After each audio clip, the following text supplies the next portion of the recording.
Have you ever wondered how a snail kite eats a snail? Step 1. Remove that pesky door that's guarding that tasty lump of meat. Step 2. Slowly and very carefully remove Gary,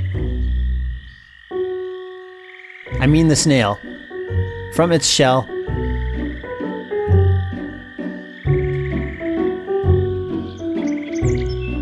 and then discard the shell.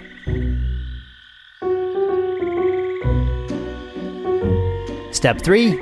Enjoy your fresh escargot.